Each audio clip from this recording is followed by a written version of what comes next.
Good day, everyone. My name is Rodrigo Salvacion, and my report is all about crime mapping techniques. So first is crime mapping. So first is chart mapping. The crime analyzer can display many values from a single variable at once using chart mapping.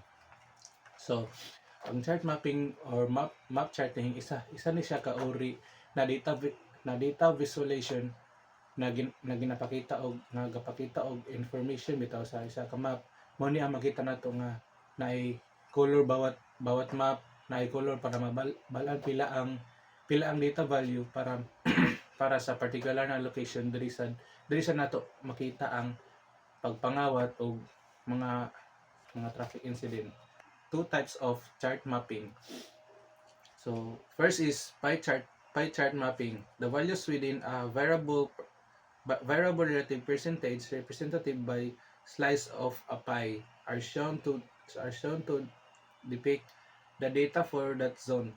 So ang pie chart mapping daw is isa ni siya ka method para makita ang data gamit ang pie chart. Ang pie chart kay mura bitaw na siya kuan pizza nga nay slice. Tapos ang bawat slice nay kuan nay percent kung unsa kadako ang slice mao sa na ang kuan mao sa kadako ang percentage unsa kadaghan sa crime o krimen. Ang pie mapping daw is dako daw ni siya og tabang kay igo ra nimo tanaw ng percentage or unsa kadako niyang percent makita na nimo nga mo na ni daghan nga krimen nga nahitabo. So the last is bar chart mapping. The bar chart mapping, the relative frequencies of value within a variable are shown.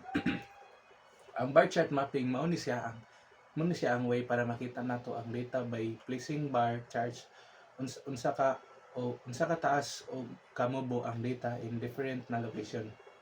Example kana nga bar is ay cases na monkeypox nang pinakataas nga bar diha manay monkeypox. Tapos ang isa ka COVID kung unsa ka taas ang iyang percentage sa bar mo sa nang iyang kadaghanon nga cases.